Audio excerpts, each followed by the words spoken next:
নারায়ণগঞ্জ জেলা আইনজীবী সমিতি পুরাতন বার ভবন, যেটা আমরা আদালত কর্তৃক 32.10 জায়গায় আমরা মালিক, সেটা মালিক হচ্ছে নারায়ণগঞ্জ জেলা আইনজীবী সমিতি। তার মধ্যে স্থাপনার মধ্যে রয়েছে RS নিউট্রিশন অনুযায়ী 5.57 জায়গা আমরা মসজিদ করার জন্য সিদ্ধান্ত নিয়েছি। পাশাপাশি ওই সময় এসএ রেকর্ড অনুযায়ী সেটা 4-এর উপর ছিল। পরবর্তীতে সার্ভে কমিশনের মাধ্যমে সেটা দাঁড়ায় 6.25%। আমরা মসজিদ, আল্লাহর ঘর, এখানে নারায়ণগঞ্জ জেলা আইনজীবী সমিতির সদস্যবৃন্দ এবং বিচার প্রার্থী যারা জনগণ থাকবেন তারা এখানে এবাদতে মশগুল থাকবেন, এবাদত করবেন। এবাদতের জন্য এটা নির্ধারিত করা হয়েছে।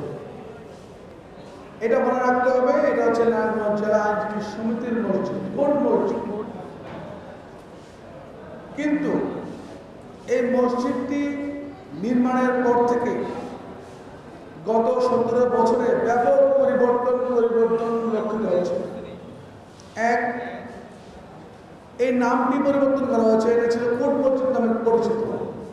এই মসজিদটির নাম পরিবর্তন করে কেন্দ্রীয় জামে মসজিদ নির্ধারণ করা হয়েছে। কে বা কারা কোন উদ্দেশ্যে এই কেন্দ্রীয় জামে মসজিদ করছে এটা আমাদের জানা নাই। দ্বিতীয়ত হচ্ছে এই মসজিদ কমিটির সদস্য হবেন স্থানীয় যারা মুসল্লি এবং নারায়ণগঞ্জ জেলা আইনজীবী সমিতির পদাধিকার বলে সভাপতি, সাধারণ সম্পাদক এবং নারায়ণগঞ্জ জেলার সুযোগ্য পিপি এবং জিপি মহোদয়, আর সরকারি কর্মকর্তা হিসেবে ডিসি মহোদয় বা তার প্রতিনিধিত্বের জন্য থাকবেন সভাপতি হিসেবে। কিন্তু অদ্যবধি পর্যন্ত আমাদেরকে কোনো চিঠি দেওয়া হয় নাই। মসজিদের বিষয়টা অত্যন্ত সেন্সিটিভ। একে ধর্মীয় বিবেচনায় আমরা মসজিদের প্রতি নারায়ণগঞ্জ জেলা আইনজীবী সমিতির সদস্যরা সব সময় আন্তরিক।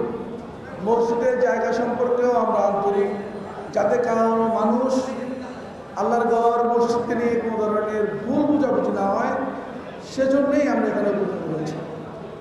আমরা বারংবার চেষ্টা করেছি নারায়ণগঞ্জ জেলা আইনজীবী সমিতি এবং মসজিদ কমিটি আমাদের হাত রাখার জন্য, কিন্তু 17টি বছর যেহেতু একটি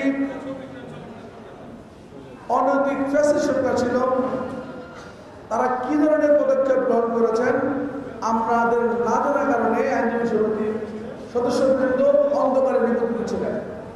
কিন্তু আমরা দায়িত্বভার গ্রহণ করার পরে বিভিন্ন সময় বিভিন্ন কাগজপত্রের মাধ্যমে একটু আগে যে আপনাদের তথ্যপত্রগুলো দিয়েছি সেগুলো আমরা নিজেরা অবগত হয়েছি। এই তথ্যগুলো আসছে, আমরা একটা মামলা করেছিলাম অ্যাডভান্স পজিশনের মামলা। ওই মোকদ্দমার মধ্যে একটি আদেশ ছিল, সেটা ছিল বিবাদী পক্ষে ছিলেন একটা শাহনেওয়াজ এবং আমাদের বিজ্ঞানজীবী একটা মাহবুব রহমান মাসুম সাহেব। ওনাদেরকে স্পষ্ট বলে দিয়েছিলেন আদেশের মধ্যে যে তারা ওইখানে প্রবেশ করতে পারবেন না।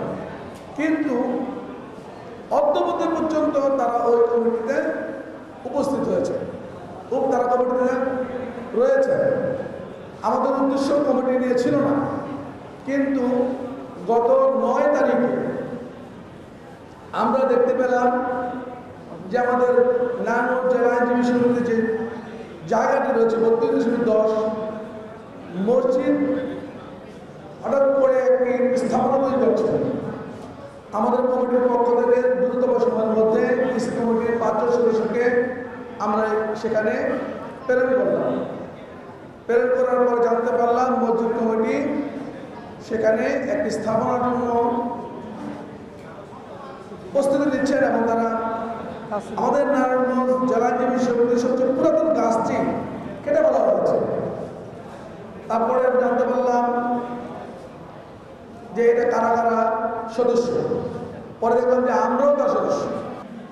ডাক্তার শাহনেওয়াজ সাহেব, আমি কোর্টের রায় নিয়ে বলছি, কোর্ট বলে দিয়েছে অ্যাডভোকেট মাহবুব রহমান মাসুম এবং ডাক্তার শাহনেওয়াজকে ওই কোর্টের প্রবেশ করতে পারবে না। আদেশ দ্বারা বাধ্য করছে যে তারা ওইখানে আদেশটা রাখতে বাধ্য করছে। কিন্তু তারা এবং নারায়ণগঞ্জ জেলা আইনজীবী সমিতির কোনো পদক্ষেপ না থাকার কারণে আজকে পর্যন্ত এই সৃষ্ট সমস্যাটা হয়েছে। আমাদের দাবি হচ্ছে এই অ্যাডভান্স পজিশনের মোকদ্দমা যে আদেশটা দেওয়া আছে এই আদেশটা কার্যকর করা হয় আমাদের নিবেদন। আইনজীবী সমিতির সদস্যবৃন্দ আমরা এখানে ব্যবহার করতে পারবো 25 এই ভূমিটা হচ্ছে আমরা আইনজীবী সদস্যবৃন্দ তারা ব্যবহার করতে পারবে। আর মসজিদের জন্য হচ্ছে 6.25%। এটা হচ্ছে আমাদের মূল বক্তব্য। গভর্নমেন্টের বিষয় চাই যে যেহেতু মসজিদ এই আইনজীবী সমিতি পরিচালনা করবে, আইনজীবী সমিতি যারা মনে করবে তাদের সুযোগ রাখবে। আমি মনে করি তারা দুর্বিসন্ধিমূলকভাবে এই নাম সভাপতি এই দুর্বিসন্ধিমূলকভাবে তারা মসজিদের নাম পরিবর্তন